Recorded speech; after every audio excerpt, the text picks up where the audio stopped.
La oración de María y de los santos. Cuando hacemos oración, María nos resulta una buena maestra de oración. Ella escuchó la voz del Señor y mantuvo diálogos personales de intimidad y profundidad durante la mayor parte de su vida. Para aprender de María, en primer lugar, recorreremos los lugares de su vida preguntándonos lo que nos revelan de la identidad de María y cuáles son los espacios interiores en los que María nos pide vivir en la actualidad.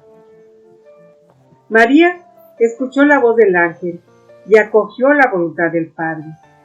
Al encarnar a Jesús, crea con él un vínculo maternal y espiritual que le permite vivir siempre en su presencia. Con su vida, María nos enseña a escuchar, a confiar y a decir sí a Dios, como lo hizo en la Anunciación. Belén, la ciudad donde nació Jesús, nos revela el poder de la humildad y la confianza en Dios. Es un lugar pequeño, pero lleno de significado. Allí María nos invita a confiar en el plan del Padre. Galilea, un crisol de culturas y razas, nos habla de la acogida y la apertura. Allí, María vivió en sencillez y nos enseña a aceptar la diversidad y las diferencias con amor. Nazaret, el pueblo insignificante donde María vivió en el anonimato, es un recordatorio de que en lo escondido el Señor obra maravillas. Desde allí nos invita a mirar la vida desde el corazón, en lo profundo y silencioso. En cada aparición, María nos llama a acercarnos a su Hijo, nos guía hacia el interior, a nuestra morada más profunda, donde se encuentra la paz, la confianza y la gracia. María es madre, maestra y compañera en el camino hacia Dios. Nos coge de la mano y nos conduce al lugar más escondido, el corazón, donde siempre nos espera la presencia de Dios. Introducción por Catherine Aubin. Aquí tienes a tu hijo. Roma, abril de 2003. Alejandra, una mujer joven, no practicante, vaga cerca de la iglesia de las Tres Fuentes. Está tensa e inquieta. La exmujer de su segundo marido la sigue para hacerle daño.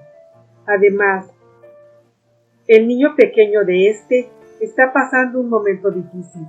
En este estado emocional se dirige hacia un sitio perdido y fuera de los circuitos turísticos donde María se apareció en 1947 a Bruno Cornacchiola, un comunista anticlerical.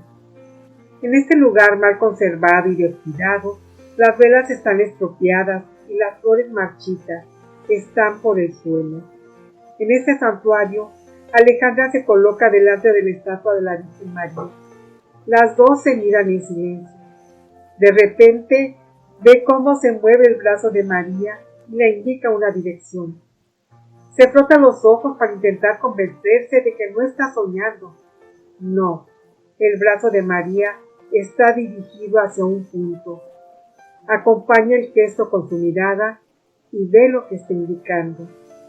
Un cuadro en el que aparece María con su hijo Jesús, de unos 3 o 4 años de edad, al que tiene cogido de la mano. Alejandra comprende de inmediato el mensaje. María le pide que se ocupe del hijo de su segundo marido, Joan, que también tiene 4 años. De lo más profundo de ella, Alejandra le grita: «No, me siento incapaz, no», y abandona el santuario contrariada y muy enfadada.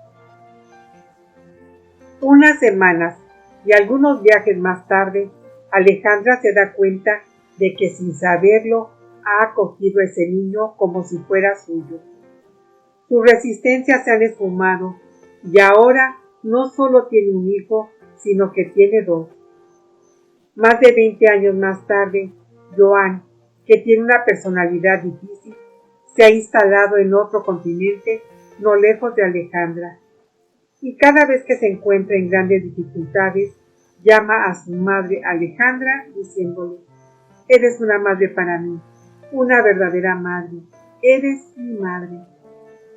Alejandra reconoce que cada vez que ayuda a su segundo hijo, siente la presencia de María que le vuelve a decir: ocúpate de este niño como si fuera tuyo. Y siente al mismo tiempo toda la fuerza y la dulzura de María.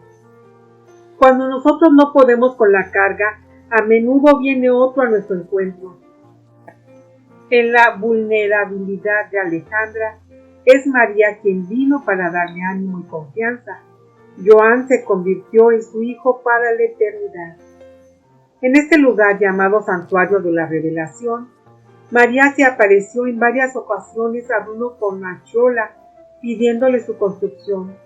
Le dijo las siguientes palabras: vendrán a orar aquí los sedientos, los perdidos, encontrarán el amor, la comprensión, el consuelo, el verdadero sentido de la vida. Aquí, en este lugar de la gruta, en el que me ha aparecido varias veces, abre una puerta denominada Puerta de la Paz. Todos tendrán que entrar por esta puerta. Al igual que Alejandra, nosotros hemos elegido entrar por esta puerta para la escritura de esta obra sobre la oración con María. Cuando María se aparece por todo el mundo, los lugares donde lo hace tienen unos puntos en común con los lugares bíblicos donde ella estuvo y vivió. En el primer capítulo recorreremos estos lugares preguntándonos lo que nos revelan de la identidad de María y cuáles son los espacios interiores en los que María nos pide vivir en la actualidad. A continuación, en el segundo capítulo, escucharemos las escasas palabras de María que transmiten los evangelios y para poder entender su sentido, observaremos sus gestos, sus maneras de comportarse y su mirada. O por decirlo de otro modo, en qué y de qué modo nos enseña María a situarnos en nuestras relaciones delante de las personas y los acontecimientos. Por último, interrogaremos a mujeres, a santas que han tenido una relación única con María. Este texto estará puntuado por frases extraídas del himno acatístico de tradición ortodoxa. Nos llevarán hacia una nueva y profunda revelación de la presencia de María para cada uno de nosotros. He aquí un extracto. Salve el lugar de la misericordia de Dios por los pecadores. Salve nuestra confianza ante Dios. Salve, nos llevas a la confianza en el silencio. Capítulo 1. Los lugares geográficos y espirituales.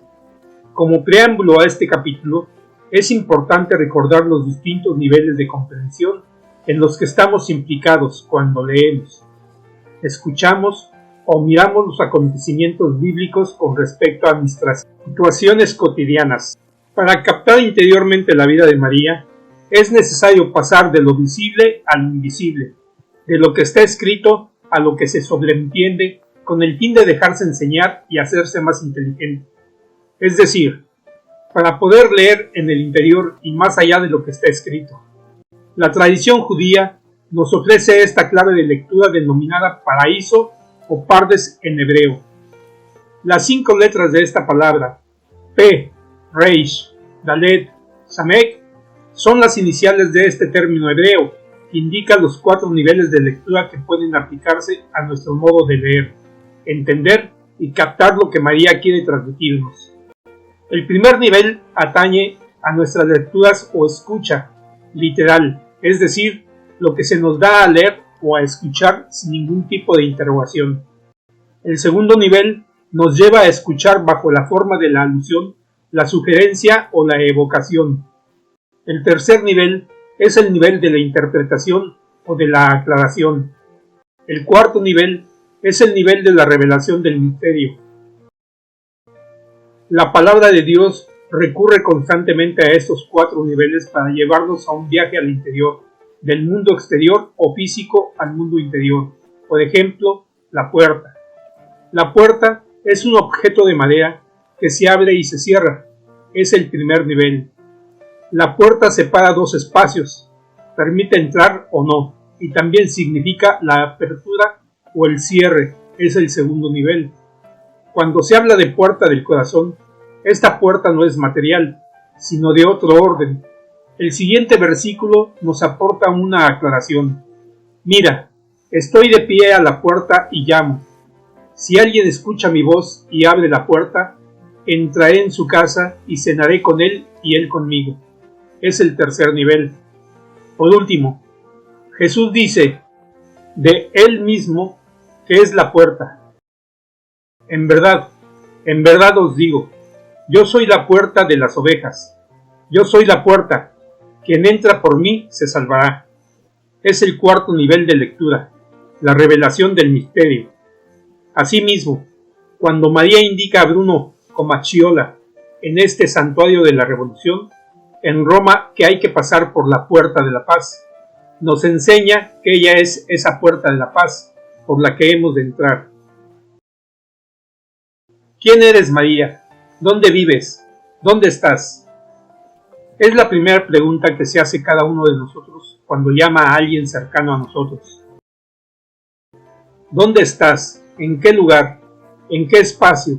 ¿En qué sitio? La pregunta parece anodina y sin consecuencias. Sin embargo, no se habla del mismo modo cuando estamos en el metro o en una habitación tranquila, en una tienda o en una reunión familiar. De manera general, el lugar físico en el que nos encontramos influye en la manera que vamos a entablar una conversación. Será difícil compartir nuestros problemas en un supermercado o en una cola. La cuestión del lugar permite comenzar un diálogo y un encuentro, aunque aparentemente geográfica o espacial. La interrogación sobre el lugar lleva a otra dimensión. ¿Dónde estás? Es también la primera pregunta del Señor en la Biblia. ¿Dónde estás? Señor, me dio miedo y me escondí.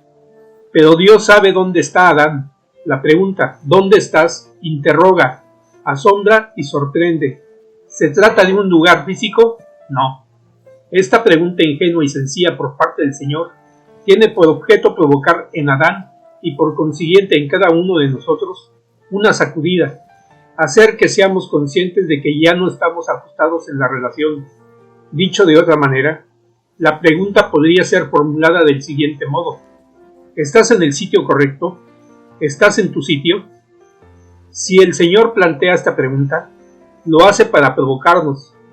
Cada vez que plantea una pregunta de este tipo, no espera que el hombre le revele o le dé a conocer algo que él ignoraría. Al contrario, el Señor interpela, invita y espera a cada uno para una cita y un encuentro. Dicho de otro modo, el Señor nos pregunta: ¿en qué punto del interior de ti mismo te encuentras? O, hombre, ¿dónde estás? Estoy en ti, pero me es imposible encontrarte. Solo estás en ti de paso, como escribía San Agustín. ¿Cómo comprender esta interpelación? No nos permite el sentido de nuestra existencia e incluso a nuestra identidad profunda, al lugar interior en donde nos cita, a lo que será sentido, es decir, a nuestra manera de acoger, recibir y encontrar la presencia del Señor. ¿No somos interiormente un cosmos interior? ¿Acaso nuestra vocación no significa conquistar ese cosmos, habitar en él y permanecer en él? ¿Acaso no es cada lugar, cada espacio, como una matriz interior que es fundamento de lo que somos de él? ¿Dónde estás, María? Y si planteáramos esta pregunta a la Madre de Jesús en el Evangelio: ¿dónde estás, María? Los lugares físicos donde vivió y se estableció María no son en absoluto anódinos. Existe un nexo entre la identidad de María y los lugares donde vivió. Si los evangelistas subrayaron estos distintos lugares, es porque querían decirnos algo en particular. Por este motivo, nuestro artículo comienza observando las regiones y las ciudades donde vivió María. Este enfoque va a permitirnos acercarnos a ella. Poco a poco nos revelará los distintos significados espirituales de estos lugares y nos introducirá en una relación más cercana y viva con ella. María habla poco en los evangelios. Pocas palabras, ninguna confidencia, ninguna súplica. La cantidad de sus palabras se reduce a 7. Hablaremos de ellas más adelante. Por eso, los lugares bíblicos donde descubrimos a María son el primer objeto de nuestro estudio orante. Nos ha parecido importante hacer hablar a los lugares donde ella estuvo, donde se quedó y de los que se fue. Si nos encontramos con alguien por primera vez, le preguntaremos por su ciudad y su casa. ¿Dónde vives? ¿Dónde resides? El lugar donde vive, así como su nombre, forman parte de la identidad de la persona. Salva, oh tierra, Dios prometido. Salva a ti, fluyen la miel y la leche. En Belén de Judea, para entender los diferentes significados de los nombres de los lugares bíblicos, hay que ponerlos en relación con otros relatos de las Escrituras. El relato de la Natividad de Jesús tiene lugar en un lugar cargado de historia, Belén. Para los evangelistas, Mateo y Lucas, María y José vivían en Nazaret, en el norte. Sin embargo, Jesús nació en Belén, en el sur. ¿Por qué bajar del norte al sur si María estaba embarazada? Jesús nació en Belén porque sus padres tenían que inscribirse en el censo de esa ciudad, y todos iban a empadronarse, cada cual a su ciudad. Este corto versículo indica que José se consideraba de Belén, independientemente del lugar en donde habitara. El pasaje del Evangelio subraya explícitamente el lugar que unía a José con Belén. También José, por ser de la casa y familia de David, subió desde la ciudad de Nazaret, en Galilea, a la ciudad de David, que se llamaba Belén, en Judea, para empadronarse con su esposa María, que estaba encinta. Belén es importante en la geografía bíblica. La ciudad es mencionada a menudo en el Antiguo Testamento. Es el lugar donde está enterrado Raquel, mujer de Jacob, que había engendrado a Benjamín, hijo de la diestra, o preferido. Es el lugar de donde es originario Boz, el esposo de Ruth, que engendró a Obed, que engendró a Yese, el padre de David. Es por tanto el lugar de origen de David, un pequeño pastor cuyo nombre significa bien amado. También allí el sucesor del rey David, el Mesías, debía nacer como lo anunció el profeta Miqueas. Y tú, Belén Efrata, pequeña entre los clanes de Judá, de ti voy a sacar al que ha de gobernar Israel.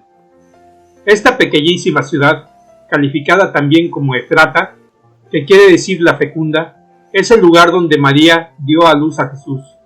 Ahora bien, en Belén nacen unos hijos, Benjamín, el hijo preferido, y luego David, el bien amado. Belén es un lugar de nacimiento, filiación y descendencia. Resulta evocador el nombre hebreo de Belén. Bet en hebreo significa, entre otras cosas, la casa. Es también la primera palabra con la que inicia el Antiguo Testamento. Al principio, en hebreo, Bereshit. La primera sílaba, B, de esta palabra significa principio, casa, germen, trigo y también hijo. Si relacionamos Bereshit y Belén, podemos adivinar que el lugar de nacimiento de Jesús es el lugar del principio de un origen, de una filiación y de una descendencia. El hijo es acogido en esta casa Bet, y si el hijo es acogido, esto quiere decir que hay un padre. Jesús es al mismo tiempo el hijo del Padre, el Verbo y el pan de la vida. En sentido literal, Belén es la casa del pan. ¿Qué nos enseña María en Belén? Que Belén es para todos el lugar de nuestro nacimiento y de nuestros orígenes y nuestros inicios. Allí da a luz al Hijo del Padre, aquella que desde el principio está en el soplo del Padre. Es la casa del Hijo, ya que lo lleva en sus entrañas. En este sentido, también nosotros nos convertimos en casa de Dios. Ella nos enseña a ser morada y receptáculo para que nosotros hagamos nacer el Verbo, o por decirlo con palabras del maestro Eckhart, nos enseña el nacimiento de Dios en nuestra alma. Como ella, llevamos hombres y mujeres al niño Jesús en nuestras entrañas. Además, somos llevados por ella en su seno. Ella es la que nos engendra a la vida de Dios, como lo hizo Jesús. Vivir con María en Belén es vivir en el conocimiento y la confianza del Padre, en su reconocimiento pleno y total, y no bajo el reconocimiento de los hombres, que son los que van a perseguir y expulsar de Belén. María vivió toda su vida delante de hombres, que en su mayoría no la vieron, no la oyeron, no la reconocieron. Ninguno de nosotros puede ni quiere vivir sin el reconocimiento de su prójimo, sin ánimo ni apoyo. Aprender de María esta realidad es un camino muy largo. Salve remedio eficaz de mi carne, salve inmortal salvación de mi alma. Galilea, encrucificada de naciones. Es una ciudad de Galilea. Viajar en los evangelios es sobre todo pasearse por Galilea. En efecto, esta región es citada más de 50 veces, mientras que Judea, solo 30 veces. Situada al norte de Israel, montañosa y verde, está bañada por el Jordán y bordeada por el lago de Tiberíades. En la época de María, encontramos a pescadores, pastores, viñadores y otros cultivadores de olivos, fruta y cereales. Es una región más tranquila que Jerusalén, sometida como Judea y Samaria a la dominación de Roma. Para el pueblo elegido, orgullosa de vivir en Judea, la Galilea está tan solo en los límites de la tierra prometida. En esta provincia que describe el profeta Isaías como encrucijada de las naciones, esta tierra recibió también el apodo de Galilea de las naciones, a causa de su nexo con la diáspora. La Galilea es a menudo despreciada por los habitantes de Jerusalén. Vivir en Galilea quiere decir vivir en un lugar de paso, de mestizaje, de diversidad, donde nada es monolítico. Es un lugar donde la diferencia es vivida simplemente en la aceptación y la acogida. Es la región de los inicios, de los comienzos, donde todo está por recibirse y por construirse, lejos de la opinión de los poderosos de Jerusalén. ¿Qué es esa Galilea existencial en la que estamos invitados a regresar? Un lugar donde la diversidad y el encuentro son esenciales. Es un lugar interior, lejos de las presiones mundanas o superficiales. No es también el espacio de los comienzos y de las llamadas interiores cuando empezamos a ponernos en marcha. ¿Cuál es nuestra Galilea del corazón, donde nos espera María? En la región de Galilea aparecen 3 pequeñas ciudades en los relatos evangélicos: Cafarnaúm, Caná y Nazaret. Iremos hacia las 2 últimas, comenzando por Nazaret. Este pueblo despreciado y desconocido, del que habla abundantemente la tradición espiritual, por ejemplo, la tradición cisterciense, o esos guías espirituales que aconsejan vivir en Nazaret. ¿De qué hablan? ¿En qué nos vincula este Nazaret? Y sobre todo, ¿por qué tenemos que instalarnos ahí? ¿Qué significado tiene este consejo? Salve, preparas la esperanza del pueblo en marcha. Salve, en ti todo el universo es reconciliado. En Nazaret de Galilea, Nazaret es el lugar de la juventud de Jesús, con María y José. En el momento de la Anunciación, María y José vivían en Nazaret, pero no se sabe si era su lugar de origen. A su regreso, después de la huida a Egipto, José regresa a Nazaret con su familia. Jesús crece y pasa una gran parte de su vida allí. Ahora bien, la ciudad solo es mencionada 9 veces en toda la Biblia, un pueblo que no se menciona en absoluto en todo el Antiguo Testamento. Nazaret no aparece en las profecías ni en los libros históricos y los salmos, un lugar desconocido, donde no pasa nada, ninguna huella. A menudo las apariciones de María tienen lugar en pueblos perdidos en la montaña o en los campos: Fátima, La Salette, Tepeyac, Champion, Igrista, etc. Nazaret es un pueblo desconocido, escondido e incluso insignificante. Más aún, tiene una reputación negativa. Es el evangelista Juan quien relata el desprecio de la gente de la época por ese pueblo. Cuando Felipe le dice a Jesús, es el Mesías y que viene de Nazaret, Natanael expresa su desprecio. ¿De Nazaret puede salir algo bueno? Nazaret marca la vida oculta de María con José y Jesús. María escucha en este lugar las palabras del ángel Gabriel y es donde, por primera vez, escuchamos su voz y sus palabras. Para nosotros, vivir en Nazaret puede significar el acceso a un espacio donde por fin podemos dejarnos encontrar, cuestionar e interpelar por la voz de María. Es un lugar de calma. Nazaret es, por tanto, el lugar donde no cuentan las miradas de los hombres y donde la palabra puede brotar libremente y ser escuchada. Cada palabra exige de manera vital un fondo de silencio para evitar el vacío y encerrarnos en las repeticiones. Para oír esta llamada, no es necesario estar retirados y ocultos, ya que a veces también nosotros nos enfrentamos a persecuciones y desprecios. Es un lugar de libertad y de emancipación del formalismo y de las presiones sociales, religiosas, etc.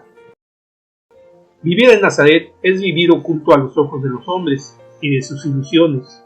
Es vivir en la realidad de lo cotidiano empapado de la presencia de una madre, que nos hace crecer y madurar en la vida espiritual. Nazaret es el lugar de la intimidad y la confianza, el lugar del respeto y la convivencia fraterna, el lugar de la sencillez y la humildad. María nos espera allí para nuestro crecimiento y fecundidad en Dios. Quiere engendrarnos y hacernos renacer. Salve por ti, se aturden sutiles doctores. Salve por ti, desfallecen autores de mitos. En Caná de Galilea, a los 3 días había una boda en Caná de Galilea y la madre de Jesús estaba allí.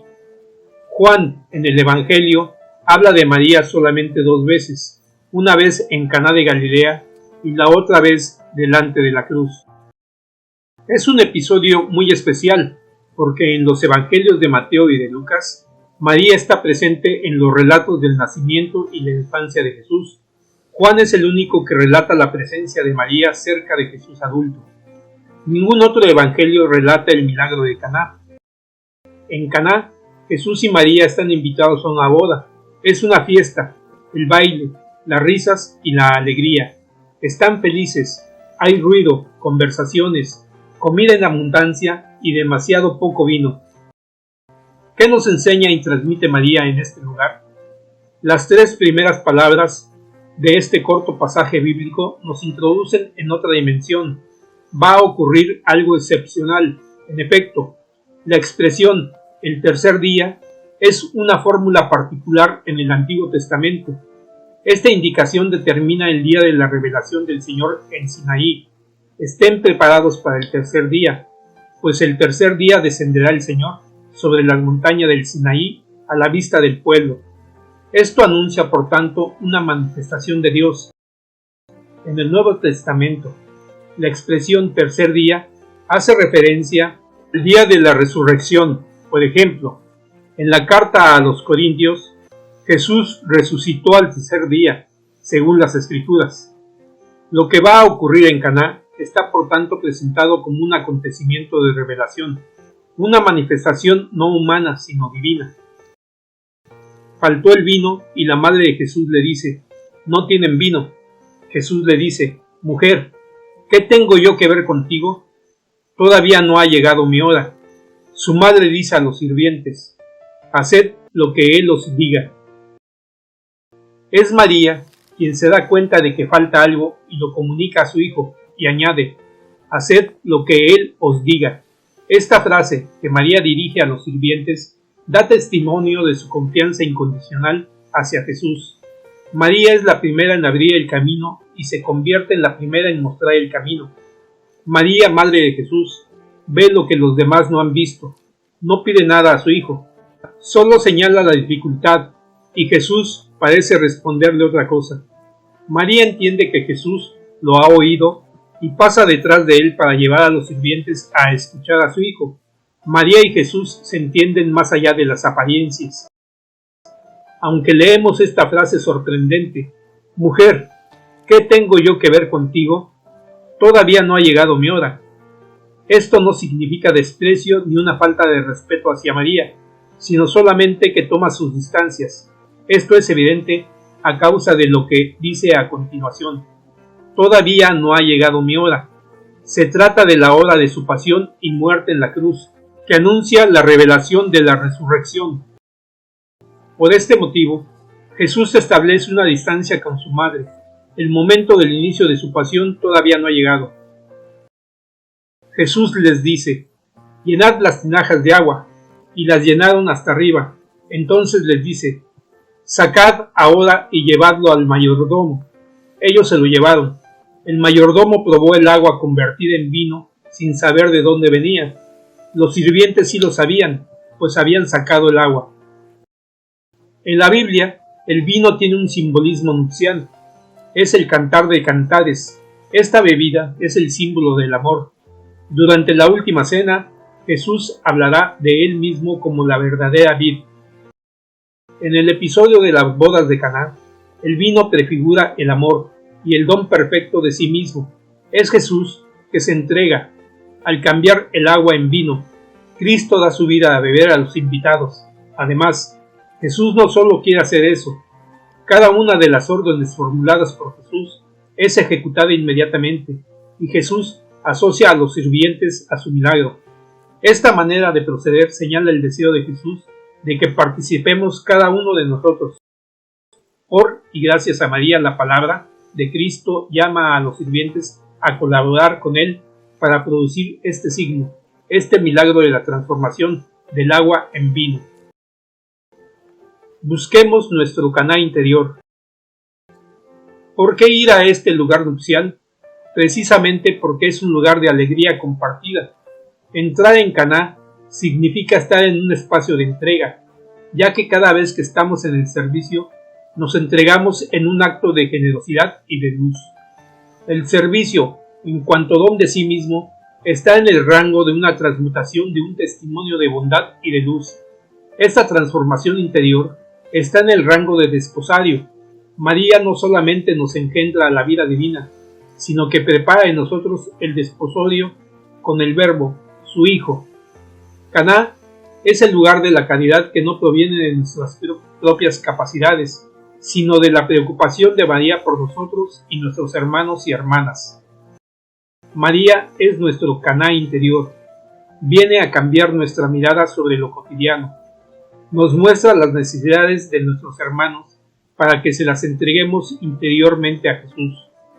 Caná es el aprendizaje de la caridad en la humildad total. No hagas nada por tu cuenta, sino acógete a hacer un buen vino para tus hermanos en las manos de Cristo.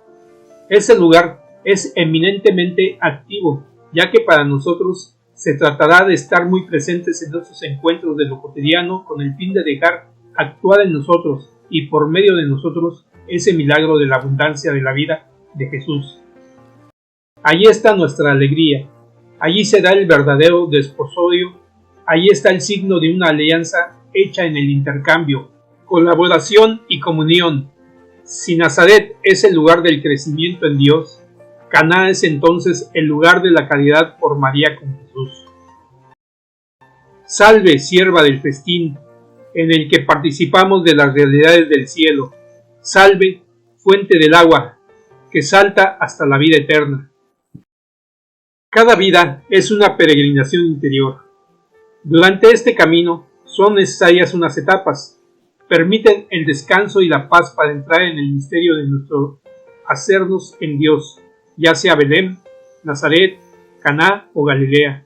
Todos estos lugares nos indican unas transformaciones que hay que efectuar, acoger su origen y su filiación en Belén, resistir a las atracciones del mundo en Nazaret, dejarse trastocar y cambiar por las bodas eternas de Caná, sin olvidar quedarse en esa Galilea, que permite una constante apertura a la diferencia.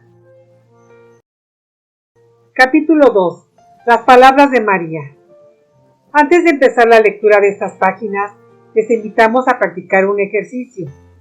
Entren en sí mismos e intenten que les venga a la memoria las palabras que les ponen en contacto con lo más profundo de ustedes, en una delicadeza y tranquilidad apacibles.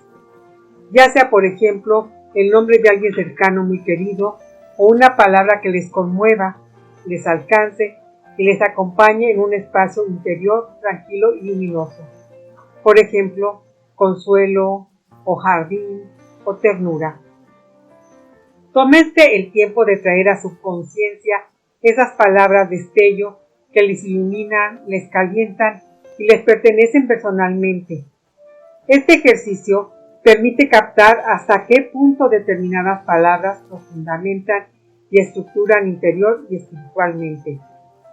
En este segundo capítulo vamos a oír las palabras y los silencios de María en unos momentos precisos. Hemos de intentar comprender cómo trae ella el verbo y la palabra y en qué puede ayudarnos a entrar en nuestras verdaderas palabras, las que restauran la intimidad con nuestro Padre y con su Hijo en el Espíritu Santo. María, cuya voz oímos tampoco en los Evangelios, pronunció 7 frases. Están acompañadas de actitudes gestuales y posicionamientos interiores. Nos toca a nosotros captarlas con los oídos del corazón para acogerlas y conservarlas en lo profundo de nuestro corazón como lo hizo ella.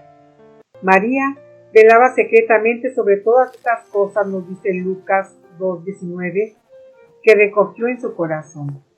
O en otra traducción, María por su parte conservaba todas estas cosas meditándolas en su corazón. La actitud de María está en el polo opuesto de la relatada en la narración de la caída de Adán y Eva. Las consecuencias de este pecado original afectan a 3 actitudes. En primer lugar, la prioridad a lo exterior, es decir, a la distracción, a la dispersión. A continuación, el miedo a Dios al considerarlo como un rival, un juez o peor aún, un adversario. Y por último, el olvido de lo que somos, de dónde venimos y a dónde vamos. El olvido también como engaño del amor. Ahora bien, María, con sus silencios, sus retoques y sus palabras, nos enseña una postura totalmente distinta, la prioridad del interior, la confianza en nuestro Padre Dios y por último, el recuerdo vivo de sus dones. Salve, tú recapitulas la riqueza de su palabra.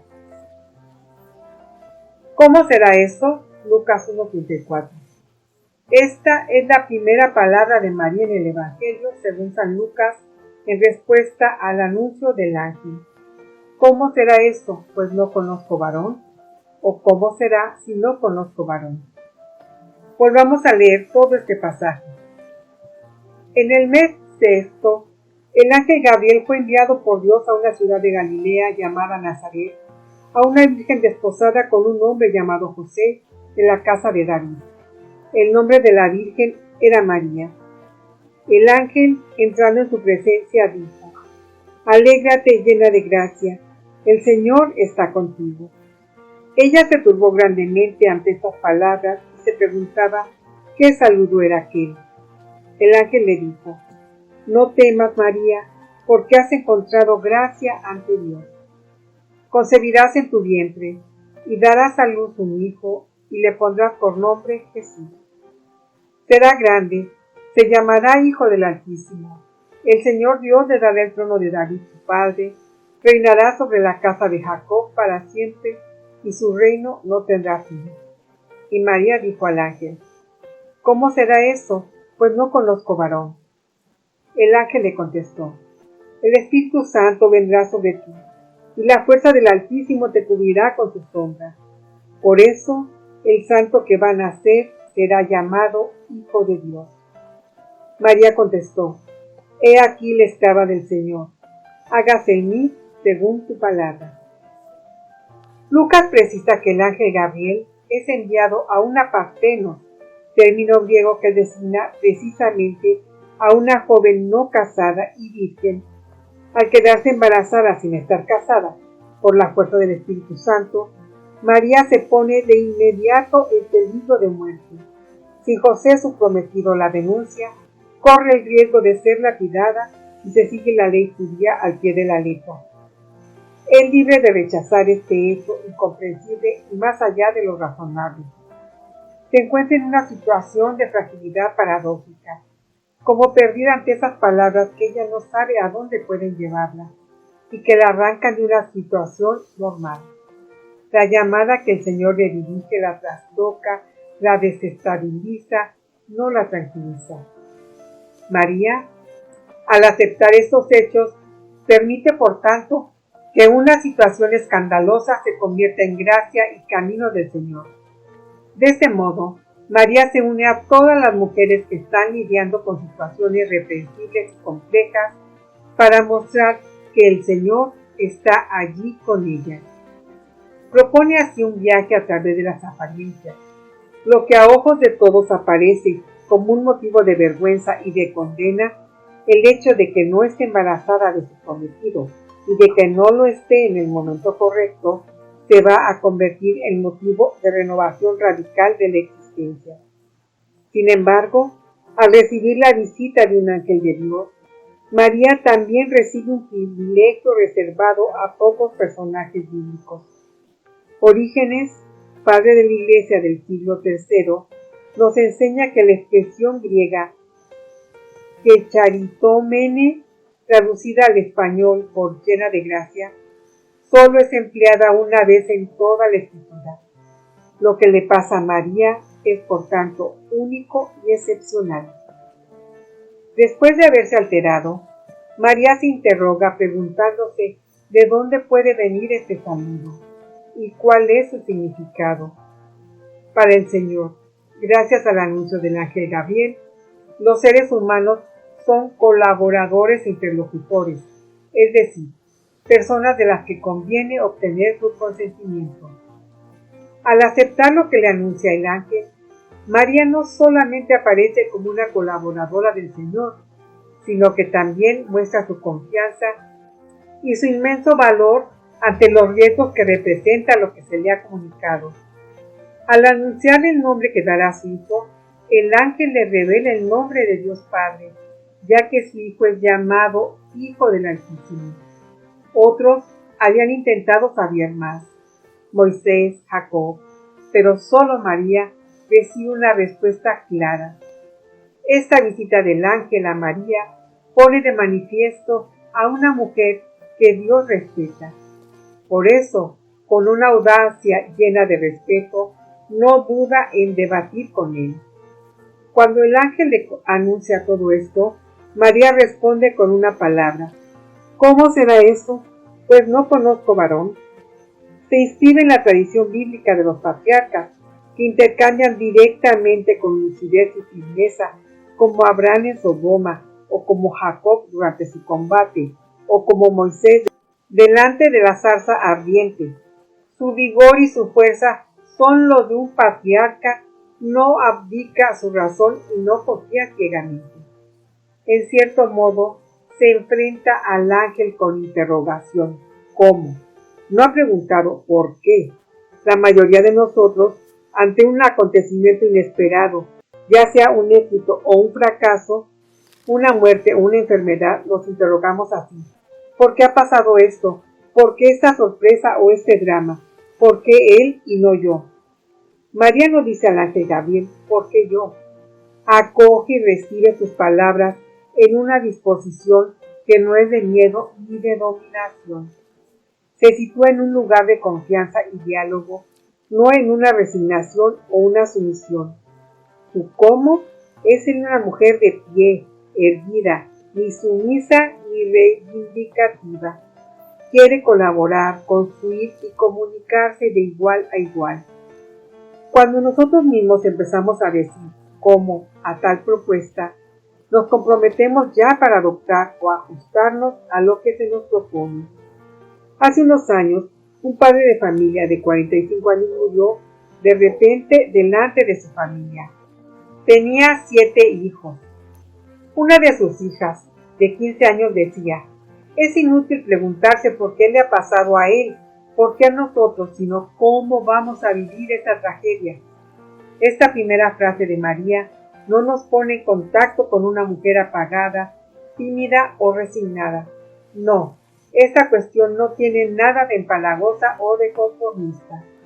Es la pregunta de una mujer inteligente, abierta y acogedora, ni apagada ni dubitativa, ni que se esconde. En esta primera frase María nos habla. ¿Cómo vas a escuchar mis palabras? ¿Con qué actitud interior? ¿En dónde estás cuando se te pregunta cómo y no por qué?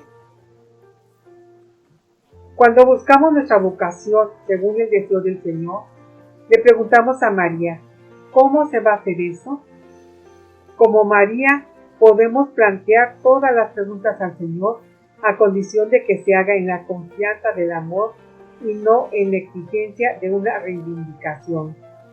El Señor prefiere las interrogaciones por amor que el mutismo de una falsa resignación. Hablar con el Señor como María se asemeja a la actitud de Abraham para salvar a los justos de Sodoma y Gomorra. Es un diálogo ardiente para estar no en oposición orgullosa, sino para intercambiar con él sencilla y humildemente. Salve remanso de paz para quienes se debaten en los remolinos de su vida. Salve, tabla de salvación para quienes aspiran a la vida plena. Hágase en mí según tu palabra. Después del cómo de María, hemos decidido seguir con la segunda parte de la frase que concluye este relato. He aquí la esclava del Señor, hágase en mí según tu palabra. María pronuncia así un sí sin reservas ni condiciones. María da su consentimiento a esta llamada. Es importante intentar oír esta frase de María en cada situación difícil ante la cual se ha visto confrontada. En primer lugar, en Nazaret, ante la hostilidad de quienes toman a su hijo por un loco, luego durante las injustas torturas a las que sometieron a Jesús, o también al pie de la cruz en el momento en el que su hijo entrega el Espíritu. En cada acontecimiento, María vuelve a decir esta pequeña frase, hágase en mí según tu palabra. Con esta respuesta, nos muestra su confianza total y definitiva. Supera su fragilidad apoyándose en su relación con el Señor.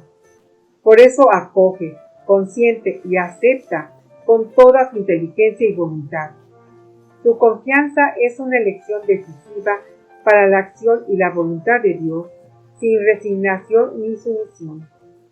Una confianza que no se basa ya en sus propias capacidades como Pedro. María va a caminar con determinación sobre las aguas y lo hará toda su vida. En cada acontecimiento, en cada situación, su apoyo será su confianza inquebrantable, enunciada el día de la Anunciación. Va a vivir su vida de tal manera que ni la incomprensión, ni el rechazo, ni el dolor puedan con su dinamismo incondicional hacia el Señor. Se pone al servicio de la vida futura y la del más allá, lista para tomar todas las bifurcaciones que el Señor indique. En cuanto a nosotros, en algunas ocasiones, nuestra confianza todavía está hecha de interrogantes y rechazos. No hay nada dramático en concienciarnos de ello, sino que es más bien una llamada para que avancemos. María nos enseña a no basar nuestra existencia en la generosidad, sino en la confianza. Demasiado a menudo queremos dar y dar lo que no nos pertenece, dar nuestra vida, nuestro tiempo, nuestros asuntos, cuando lo que se nos pide es confianza. Permanecer en su casa de confianza tendrá como consecuencia una manera de dar que no se hará solamente según nuestros criterios. Este lugar de la confianza en nosotros es la base, la seguridad y el fundamento para avanzar de una nueva manera, lejos de los criterios culturales o mundanos. Ante la evidencia de que hay algo imposible de vivir, es imposible aguantar y sostener la vida con las propias fuerzas, contando solo con uno mismo. La confianza de María descansa en la confianza del Señor en ella. Esta confianza es fuerza y energía que la sostiene. Está habitada por ellas. Como estas palabras que Jesús dirá a Pedro: ánimo, soy yo, no tengas miedo. Esta frase no se da contando con sus propias fuerzas, ni calculando, ni midiendo sus capacidades, sino entregándose en un acto de radical confianza a la palabra del Señor. María lo hace, y este acto se asemeja a una forma de desprendimiento y de muerte. Al haber aceptado la revelación de lo que le es imposible, María ve nacer en ella fuerza y libertad. El consentimiento de María es el signo de su libertad liberada.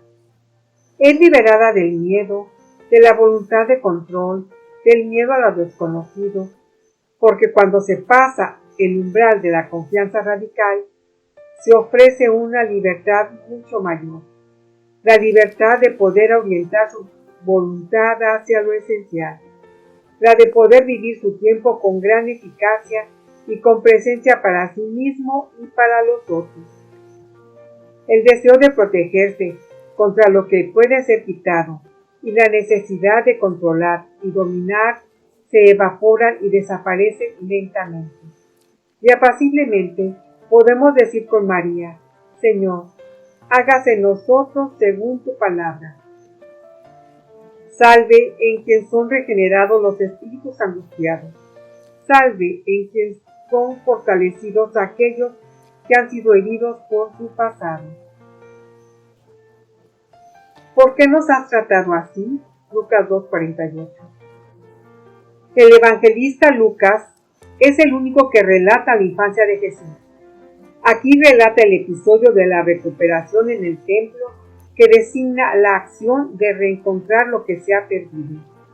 Jesús tiene 12 años cuando va al templo de Jerusalén con sus padres para celebrar la Pascua, una de las fiestas más grandes del judaísmo.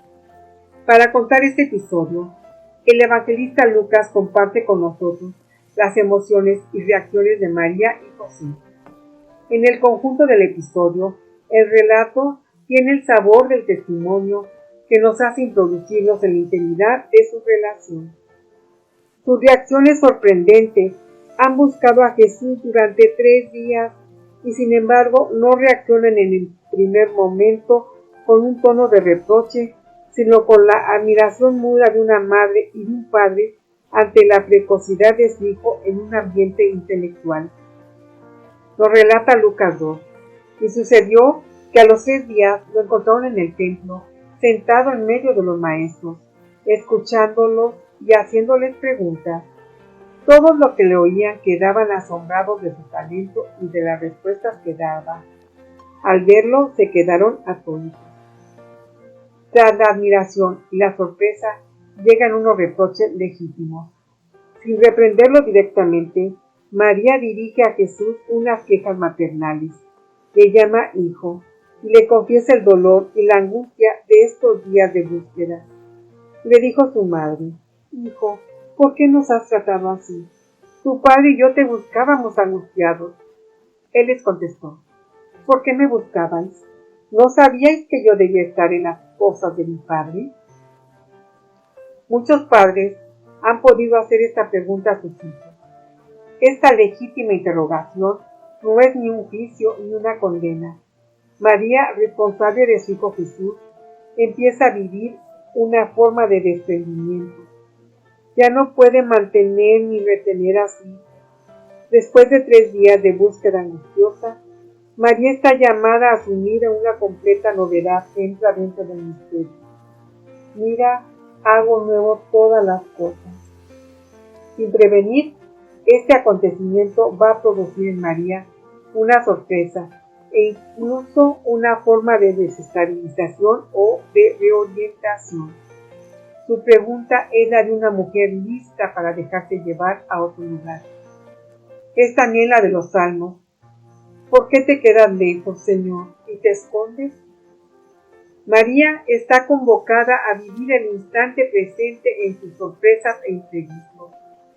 Con el Señor no hay nada establecido en la vida, ya sea en lo cotidiano o en la vida en general. Hay momentos de retirada y de incertidumbre, como hay instantes de gran presencia y de fe confiada. Todo esto en una búsqueda sin fin y en un cierto dolor por no poder retener lo que se creía haber encontrado. María nos enseña a permanecer en la confianza, incluso cuando no hay ni prueba ni evidencia. Como ella, hemos de buscar sin acaparar, explorar sin una búsqueda de eficacia, preguntar sin reprochar. Este relato familiar en Jerusalén es uno de los acontecimientos más raros, donde se presenta a Jesús después de su nacimiento a los 12 años. ¿Por qué esta precisión? En la tradición judía, los 12 años son la edad a partir de la cual el niño empieza a ir a la escuela llamada Yeshiva, según la tradición talmúdica. Asimismo, es también la edad aproximada a la que corresponde la fiesta de Bar Mitzvah, que celebra la edad adulta en la comunidad judía. Tradicionalmente, durante esta fiesta, el joven lee un pasaje de la Torá y a continuación responde una cierta cantidad de preguntas con el fin de asegurarse que conoce un mínimo su contenido. Ahora bien, en esta escena, el modelo se ha invertido. No es Jesús quien aprende y responde a las preguntas, sino que es Jesús quien enseña e interroga a los sabios y los doctores de la ley. Dicho de otra manera, Jesús se presenta como un maestro, no como un alumno. Pronunciadas en el templo de Jerusalén, las primeras palabras de Jesús atañen a su relación con el Padre. Si el evangelista ha creído conveniente transcribirlas, es porque encierran una interpretación, y una interpretación determinante. Jesús no es solamente un niño nacido de María en Belén, es el Hijo de Dios mismo. Este episodio no es ni anecdótico ni anodino. Jesús está en su casa, cerca de su Padre, y el templo es su hogar. Este niño de 12 años insta a sus padres a emprender una conversión, un cambio, una novedad. De nuevo, se trata de la pregunta de María, su madre, que nos pone en camino y nos sacude e interpela. Su madre, preocupada y atenta, manifiesta proximidad, solicitud y compromiso o propósito de nuestro camino y nuestra llamada. Al plantearnos la misma pregunta, ¿por qué nos has tratado así? O mejor, ¿por qué nos has hecho esto? María nos da a entender que nada de lo que vivimos le es indiferente. Ella participa en cada una de nuestras vidas y andanzas. La respuesta de su Hijo es para todos nosotros orientación, brújula y sentido. Salve en quien es levantado el hombre. Salve, tú desenmascaras la trampa de los ídolos. El ángel entrando en su presencia. Lo encontraron en el templo.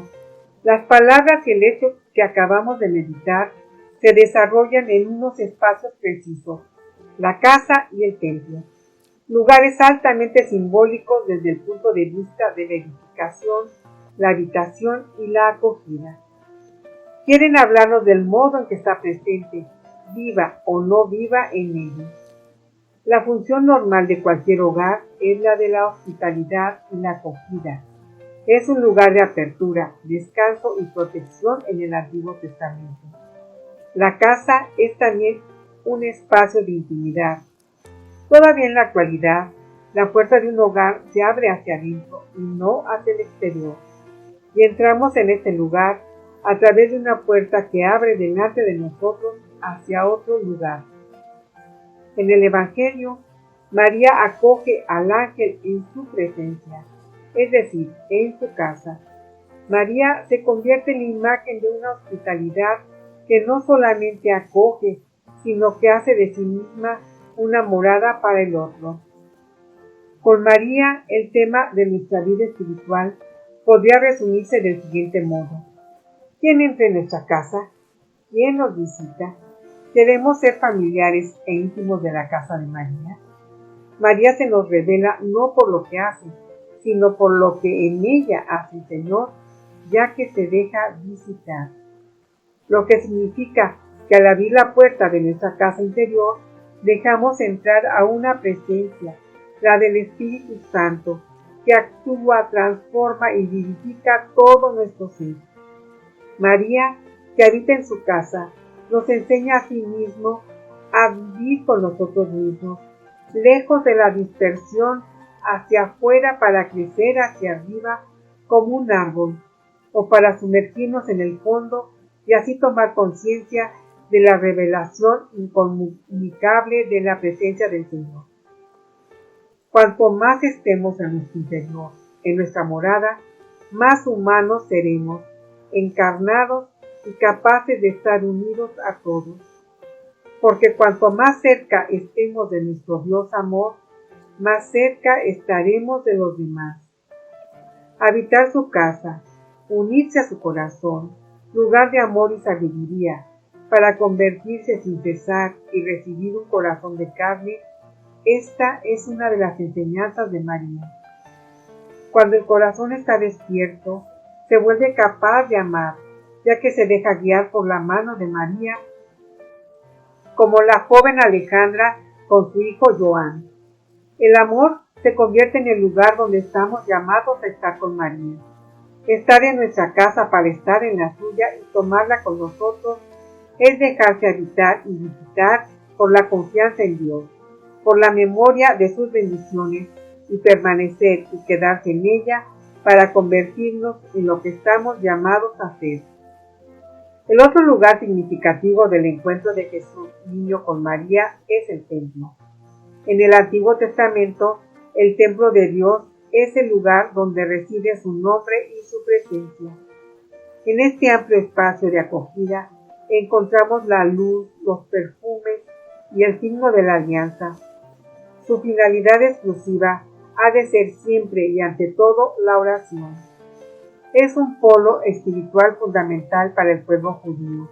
Es la morada de Dios entre los hombres. Con Jesús, que habitó entre nosotros, el templo se encarna y toma carne en Cristo. Y de un cierto modo, María representa el templo de la espera.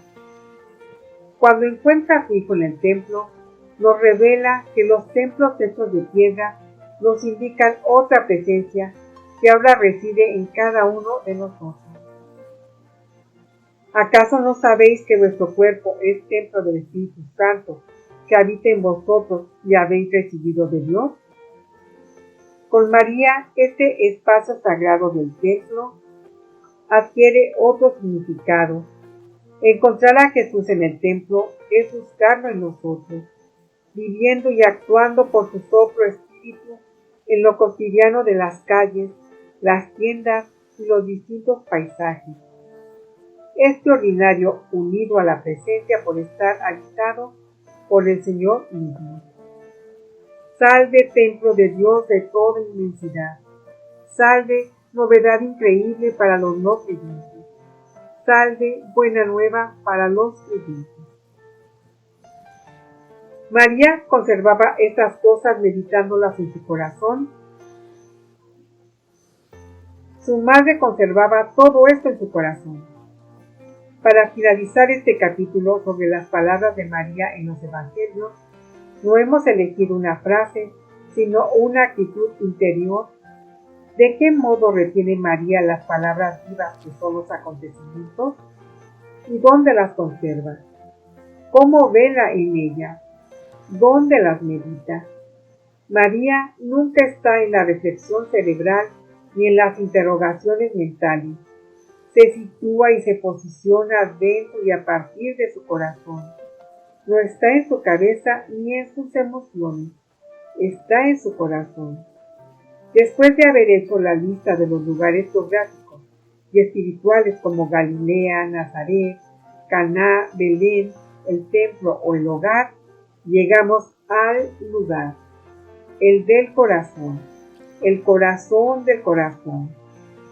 La gracia que otorga María a quienes la frecuentan es descender y volver al corazón.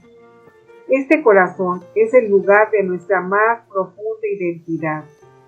Este corazón profundo, llamado habitación, casa o celda interior, y que desempeña tres funciones esenciales: la capacidad de silencio, de conciencia y de decisión. El silencio interior se experimenta en la oración y la meditación. La capacidad de conciencia y de palabra permite denominar los movimientos interiores. Por último, la decisión sostiene el dinamismo interior sin dejarse distraer por las tentaciones del mundo. Es el lugar del corazón que Adán perdió cuando el Señor le preguntó: Adán, ¿dónde estás? Adán respondió: oí tu voz, me dio miedo y me escondí. De nuevo, María nos enseña lo opuesto de esta actitud. Los acontecimientos que le suceden, el nacimiento de su hijo con los pastores y los ángeles escoltándolos y el encontrar a Jesús en el templo con su respuesta inesperada, no hacen que María huya. No se esconde al oír la voz de Dios en los acontecimientos. No, ella los conserva, los vela, los medita, los une y busca su sentido en su corazón. Si hacemos como ella y conservamos y velamos estas palabras, nos convertiremos a nuestra vez en casa de Dios y su palabra. El que me ama guardará mi palabra, y mi Padre lo amará. Vendremos a él y haremos morada en él. Meditar es entrar en el paraíso, como ya hemos descrito al inicio de este texto. En efecto, meditar es atravesar los distintos niveles de lectura. En primer lugar, es atravesar la comprensión literal y simple, incluso simplificadora. A continuación, recorrer el segundo nivel relacionado con el símbolo y abrirse de este modo al tercer nivel, el de la búsqueda, que hace que entremos en una luz e inteligencia nueva de las Escrituras, la del corazón, para alcanzar el último nivel, el del secreto de Dios. María es la que nos enseña a meditar para descender en los secretos del corazón de su Hijo, el Verbo de Dios. María nos enseña a conservar este versículo. ¿No sabíais que yo debía estar en las cosas de mi Padre? El primer nivel de lectura sería limitar este versículo a lo que está literalmente escrito. El niño Jesús tiene que ocuparse de los asuntos de su Padre. El segundo nivel abre el sentido de sus palabras cuando nos tomamos el tiempo de comparar las traducciones. Los asuntos de mi Padre, o bien las cosas de mi Padre, o también estar en la casa de mi Padre, o también es inevitable que esté en lo que atañe a mi Padre. Evidentemente, con estas traducciones entramos en un nuevo significado. Jesús es el Hijo del Padre. Hacen una unidad, son uno. Progresivamente penetramos a las entrañas ocultas de estas palabras. Jesús declara que es Hijo de Dios y que María ha de descubrir el sentido de su vínculo con Él. En este punto se nos pide situarnos y adaptarnos en las cosas de lo cotidiano. ¿Qué son esos asuntos tan esenciales? O bien, ¿de qué modo vivimos las relaciones familiares e íntimas? Es más, ¿en qué punto te encuentras de tu libertad relacional? Si todo es de Dios, viene de Dios y a Él vuelve. ¿Por qué seguir apegados, frenados o prisioneros de un objetivo que es mundano? Meditar es leer y releer, masticar y murmurar, rumiar y recitar, reunir y fijar en la inteligencia la palabra para conservarla en el corazón y conseguir ser escucha y amor. Solo la palabra y los acontecimientos meditados pueden suscitar mujeres y hombres nuevos. Meditar no es consumir o utilizar para su propio interés tal acontecimiento o tal hecho. Meditar es, y con su corazón, es posicionarse en un lugar de gratuidad y de gratitud. Cuando María medita y conserva, recibe, acoge y retiene en el sentido de recordar lo que acaba de ocurrir. No para encontrar una solución, sino para inscribir en la memoria del corazón el actuar del Señor en ella. Medita y vela para no olvidar. Medita y conserva para fijar en su memoria lo esencial y para no distraerse y dispersarse.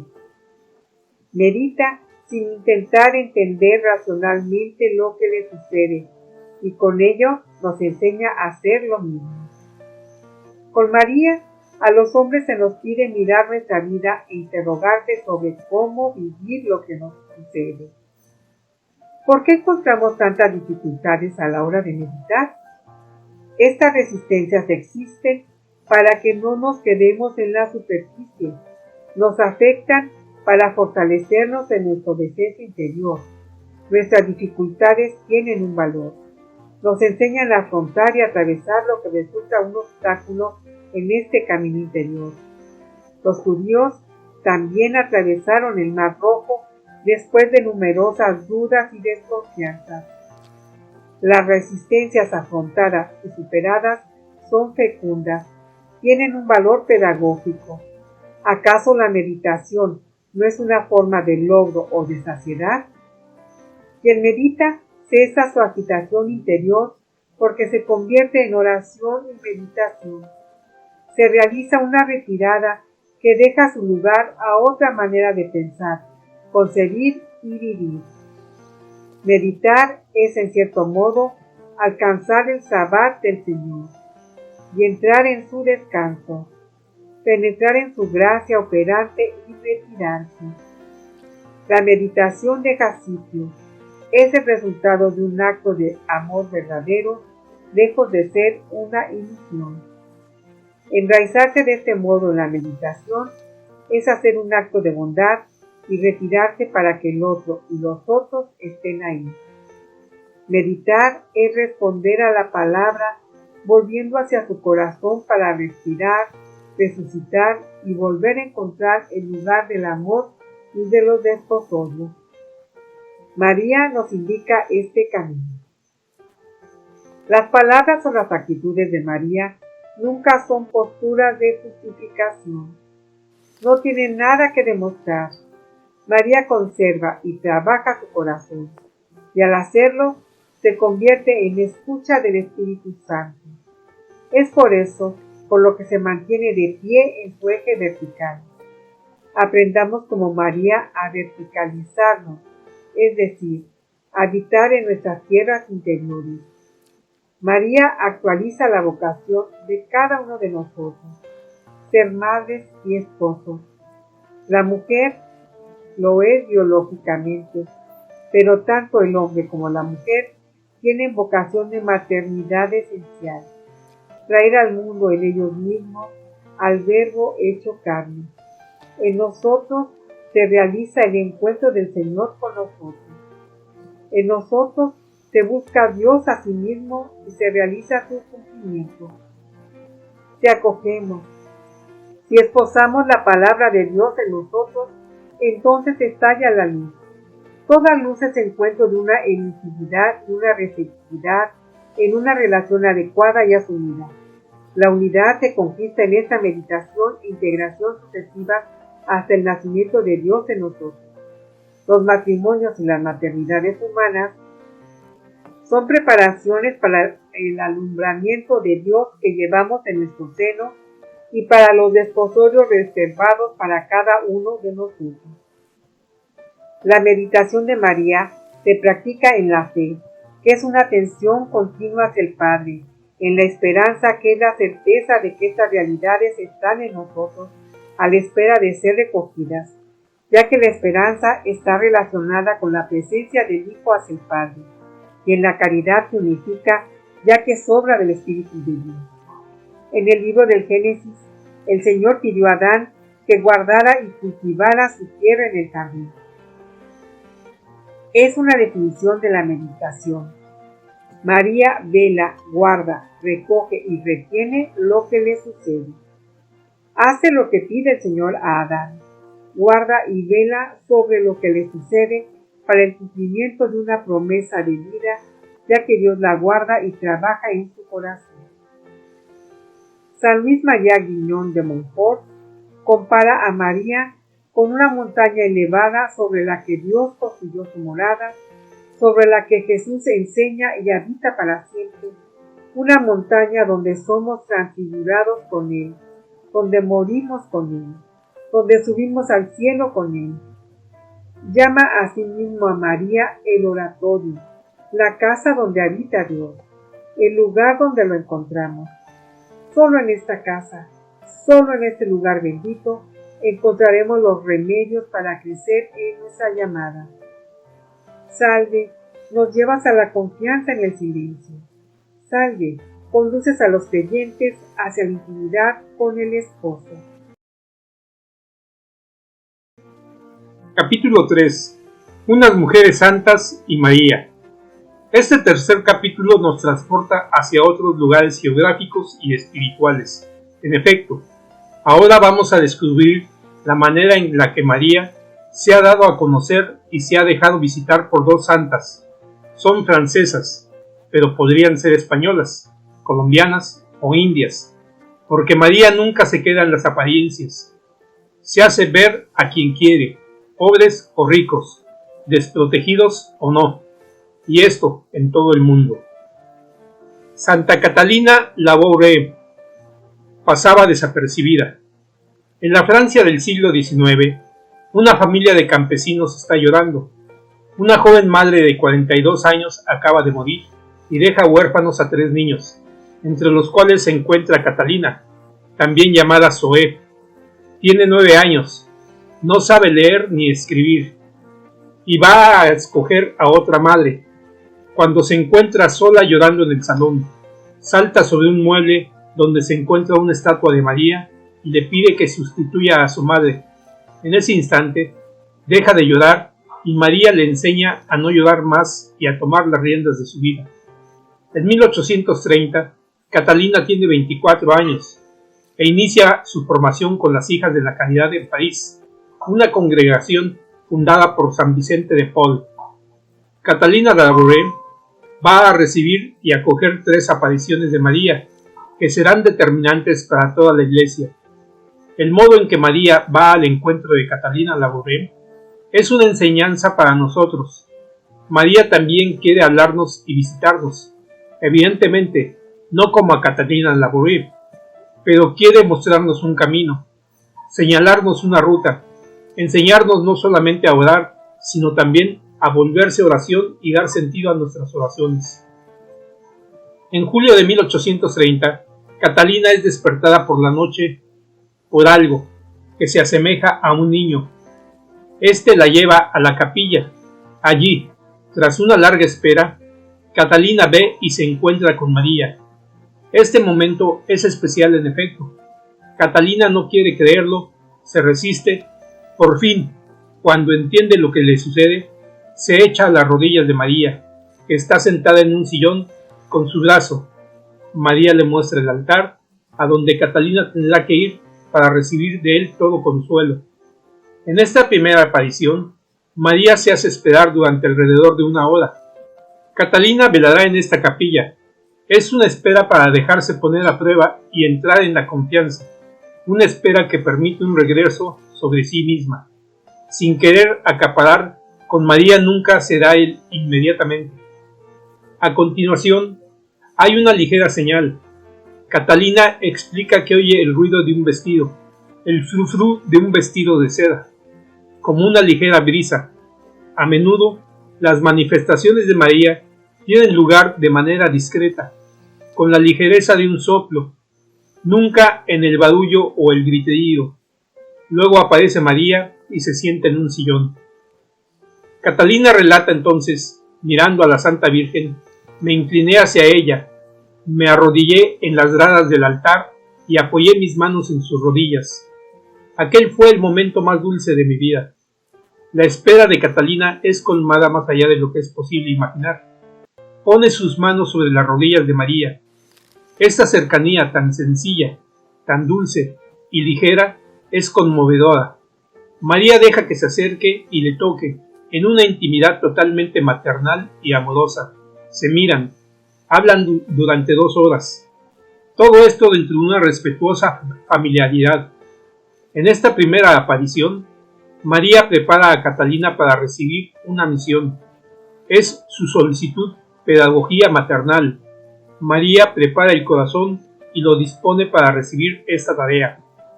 El 27 de noviembre, 4 meses después, Catalina recibe las instrucciones para hacer tallar la medalla llamada Milagrosa. Tendrán que inscribirse en ella estas palabras: Oh María sin pecado concebida, ruega por nosotros que recurrimos a ti. Luego María asegura que todas las personas que la lleven al cuello con confianza recibirán grandes gracias. En unos años, innumerables curaciones establecen la fama de la medalla. 40 años más tarde, se hacen más de 1.000 millones de medallas. Es una de las representaciones más conocidas de la Virgen en el mundo. Comprender a María es captar su solicitud materna de cada instante por cada ser humano. María quiere ser cercana, desciende a lo cotidiano, utiliza un medio sencillo y fácil para ello, una pequeña medalla que llevar encima, cerca del corazón. Desea que cada uno reciba sus rayos de luz. En efecto, Catalina relata que algunas piedras preciosas no daban ningún rayo de luz, y entonces entendió: estas piedras que están en la sombra son imagen de las gracias que olvidan pedirme, le dijo María. En estas apariciones de María a Santa Catalina Labouré, María se hace tan accesible porque quiere evitar el temor y el miedo. Desea la salvación para cada uno, la curación, la liberación traída por su Hijo Jesús. Como cualquier madre, conoce la rebeldía, la vergüenza o la indiferencia de sus hijos. Sus apariciones a Catalina dan testimonio de su fuerza luminosa para implicarnos con ella y hacer que seamos verdaderos hijos del mismo Padre. Salve inquebrantable apoyo de nuestra fe. Salve conduces a los creyentes a Cristo. Santa Bernadette de Lourdes, la mejor prueba de la aparición. En el primer capítulo nos encontrábamos en Nazaret, un pueblo perdido y despreciado. Ahora estamos en Lourdes, una aldea aislada y desconocida, contaminada por el cólera hace aproximadamente 2 siglos. ¿Quieres tener la bondad de venir aquí durante 15 días? Pregunta María en 1858 a Bernadette Sauverius, una niña de 14 años y de 1,40 m, que iba a las orillas del Gap a recoger leña para venderla y poder alimentar a su familia. Como Jesús, María interroga y desea un encuentro, sin ninguna presión ni coacción. Pide y quiere una libre relación de amor, totalmente alejada de cualquier forma de dominio. Se manifiesta a Bernadette por un ligero rumor, como si fuera un golpe de viento, y la señora le indica con el dedo que se acerque. Bernadette no se atreve, es presa del miedo y piensa que es una ilusión.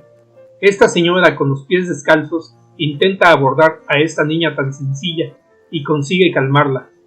Acaban rezando el rosario juntas, sin que la señora moviera los labios, pasando las cuentas de su rosario entre sus dedos.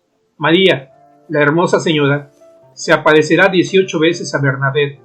La 7ª aparición es sin duda la más significativa. Bernadette relata: la dama me dijo que tenía que ir a beber a la fuente. Le señaló hacia el fondo de la gruta.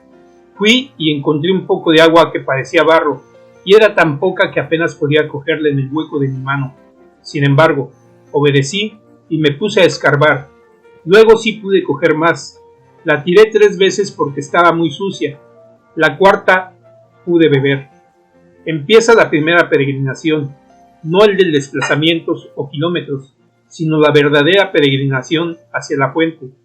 Esta fuente ya existía, pero se perdía en la enorme capa de rocas. María puso en valor esa fuente. Hace lo mismo con cada uno de nosotros, a través de lecturas o de encuentros. María despierta esta presencia oculta, secreta y subterránea. Luego viene el tiempo de escarbar en las piedras de nuestra tierra interior. Esto necesita tiempo y escucha para profundizar, sostener el barro de nuestros pensamientos y nuestras oscuras acciones, malintencionadas y torcidas. Bernadette rechazó 3 veces el agua enfangada, antes de que la fuente no brotara más limpia para poder beber. En todas las escrituras, el número 3 nos indica una plenitud y una totalidad. Las 3 tentaciones de Jesús, los 3 días antes de su resurrección, Esta peregrinación hacia la fuente pone a prueba el corazón. Es la puesta al día de las duplicidades, las traiciones y las mentiras. En el fondo del pozo, después de haber extraído piedras y lodazal, brotará un poco de agua clara, una fuente interior de paz, autenticidad y claridad. La pedagogía de María para conducirnos en este camino es la de una madre paciente, sonriente y cercana. En la actualidad, la fuente sigue manando en Lourdes, después de más de 150 años. Se ve allí a orar, arrodillarse, confiarse y bañarse en el agua de las piscinas. Esta agua, que no deja de brotar, rebosa como las gracias que la Madre de Jesús quiere darnos. Ninguna restricción ni formalidad, ni permiso para poder beber gratuitamente esta agua. Lourdes habla al corazón y cuenta la vida de Dios. En el cielo estaremos todos juntos, sin ninguna distinción de raza o de clases sociales, prendados por la caridad y el servicio a los demás, viviendo solo el amor. Lourdes es un aperitivo de ese más allá, y esto comenzó por la acogida de una pequeña niña, que se ha dejado encontrar por María. En la cuna de lo ordinario brota de extraordinario de nuestro ser. Estas apariciones de María a Bernadette nos dicen cómo entra ella en relación con nosotros, cada vez de manera única y muy respetuosa. La segunda vez, María va a sonreírle y se inclina hacia ella, por tanto, hacia cada uno de nosotros. María no mira hacia el cielo, sino hacia Bernadette, y por tanto, hacia cada uno de nosotros, para decir que el cielo está en el otro. En las siguientes apariciones, la hermosa dama hablará en el dialecto de esta joven, tratándola de usted y mirándola como una persona. María se revela en la relación que es conforme a su imagen, clara y cariñosa, llenando su corazón de alegría y de paz. Se pone al alcance de cada uno de manera única y adecuada. Salve, roca de donde emana la fuente que ha de beber a los sedientos. Salve, columna de fuego que ilumina nuestro caminar en la noche. Conclusión. Después de años de errancia, el joven hijo pródigo de la parábola se recoge, se vuelve a encontrar y entra en sí mismo. Escribe el evangelista Lucas: por fin se ha encontrado, está en su casa. Podríamos añadir que está en su casa, con María. Desde este lugar puede oírse y escuchar, discernir y decidir. Iré a casa de mi padre. Este libro se dirige a todos aquellos que, como Ulises o como el hijo pródigo de la parábola, buscan su camino para encontrar o para volver a encontrar su sitio, su lugar. Está destinado a aquellos que quieren vivir el reencuentro y los esponsales en su camino interior. De ahí podrán salir y volver a entrar, caminar en la confianza, recordando y relacionando palabras y acontecimientos para encontrarle su sentido. A lo largo de este texto se ha dirigido la atención a los lugares, ya sean geográficos, emocionales, interiores o espirituales. La interrogación del lugar es tan vital que es la primera pregunta del Señor a Adán y por tanto a cada uno de nosotros. ¿Dónde estás? Esta pregunta será retomada en los evangelios, esta vez por los discípulos de Jesús. ¿Dónde vives? ¿Acaso no es la pregunta de cada vida? La de encontrar su lugar y la de estar en un sitio correcto o apropiado. ¿Cómo llegar a este lugar? ¿Se puede alcanzar? Muy próximamente a su muerte, Jesús anuncia sus últimas palabras transmitidas por el Evangelio de San Juan. Jesús, al ver a su madre y junto a ella al discípulo al que amaba, dijo a su madre: «Mujer, ahí tienes a tu hijo». Luego dijo al discípulo: «Ahí tienes a tu madre». Y desde aquella hora, el discípulo la recibió como algo propio.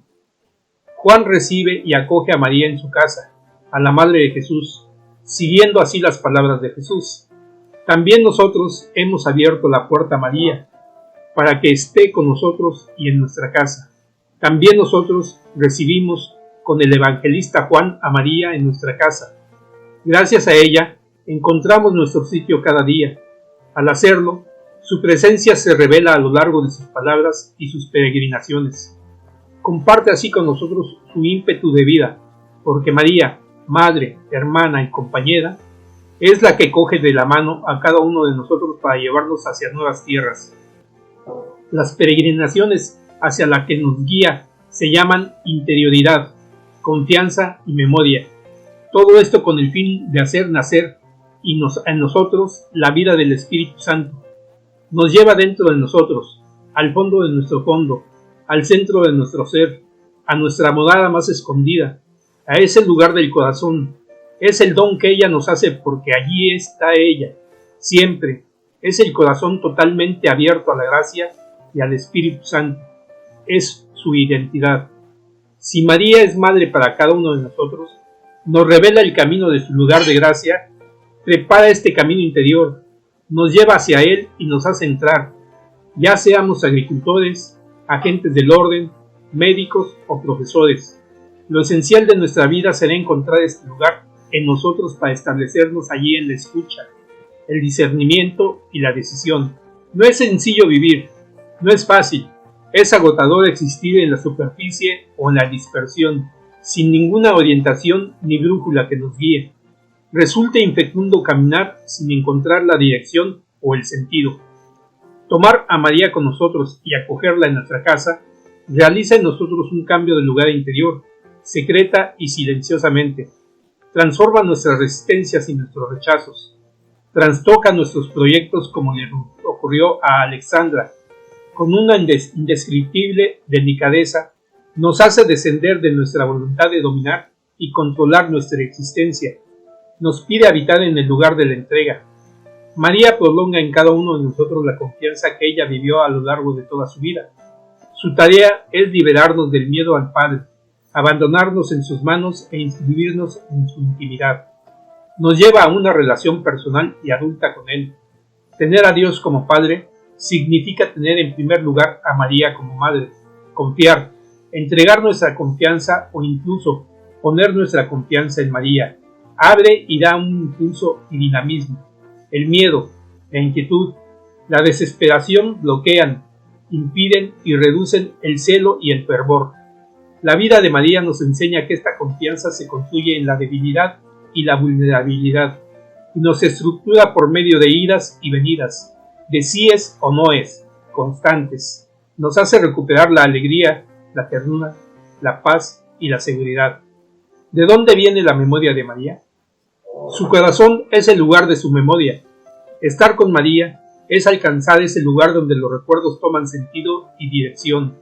Releer los acontecimientos de su vida y buscar su sentido abre perspectivas. Se trata de cada uno de nosotros recuerde y conserve preciosamente las señales inesperadas de lo cotidiano y las pongas juntas.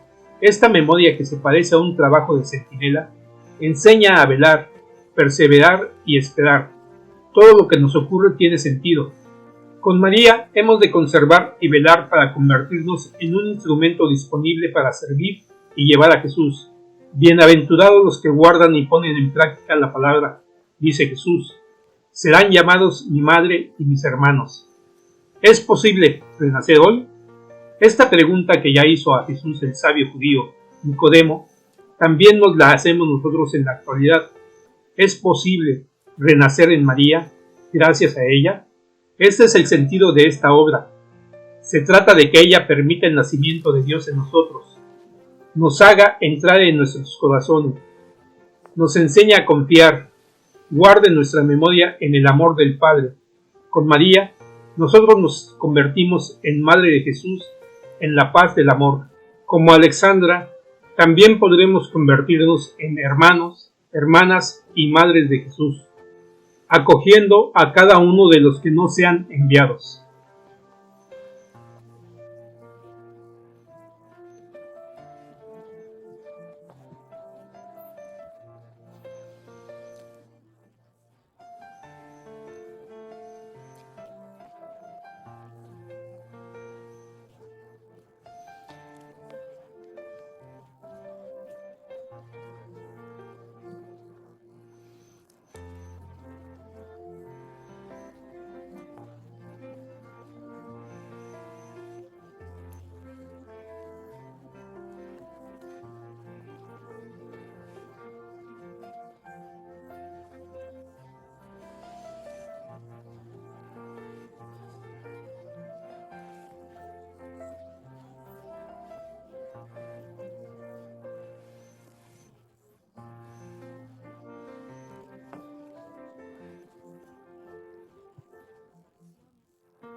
Laura Aguilar y Juan Andrés Núñez para Puntadas de Familia, evangelizando en las redes sociales.